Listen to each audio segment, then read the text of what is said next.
हेल' लोगोफोर बे समाव नोंथांमोननि गेजेराव लाबोदों 24 घन्टानि गासै मोन 8 खौरांफोर दा बे मोन 8 खौरांफोराव मा दं नोंथांमोना जोबजासिम नायलांबा नुगोन सिगांनिफ्राय नोंथांमोना बबेखौ मिथिखानाय दंबा स्किप खालामनानै नेक्स्टआव बारलांब्लानो जाबाय फार्स्टआव नुनो मोननाय जागोन भारतनि बोथोर बिगियानारि फसंथान एबा मेट्रलजिकेल इनस्टिट्यूटआ अखा हानायाव सारअन्थाइ गावनायनिफ्राय गावखौ रैखा खालामनो हानायनि थाखाय मबाइल एप सोरजिबाय होनदों बे एपजों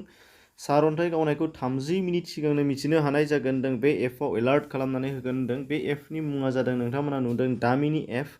बावैसो समनि गेजेरावनो बेखौ प्ले स्ट'राव मोननो हानाय जागोन होनदों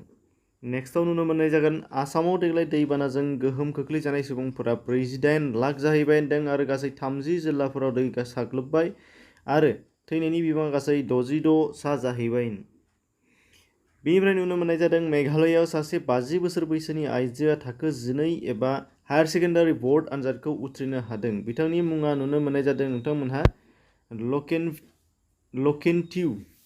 सेमिलि बिथाङा थाखो 10 खौ 2017 आव उथ्रिदोंमोन बिथाङा फरायनाय समखौ बैसोनि फारसे जेबो सानाखैमोन आरो बिथाङा रोखा खालामदों दि फरायनायाव बैसोआ गोहोम खोख्लैनो हाया बिनिफ्राय नुनो मोननाय चिरां जिल्लानि बिजनी हालामाव माख्रा आइ दै बायदिनि गाज्रि गोहोम खोख्लैनायजों राहा बादायाव थानांनाय सुबुंफोरनो चिरां जिल्ला दुलाराय बर' फरायसा आफादा माखासे अनसुंथाइ रानहैदों आरो रायदावहैदों बिनिफ्राय नुनो मोननाय जादों आजारानि Girijananda Chowdhury institute of management and technology फसंथाना गोदान कभिड-19 केयार सेन्टार जासिगोन बेयाव गासै 1000टा बेडनि सुबिदा जागोन होनदों बे खोथाखौ मन्त्रि डक्टर हिमन्त बिश्व शर्मा बिथाङा गावनि फेसबुक पेजजों फोसावदों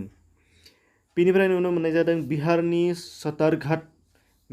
महासेतुआ गोबां अखा हानायनि थाखाय बायफ्लंबाय मख'नो गोनाङा बेसोदि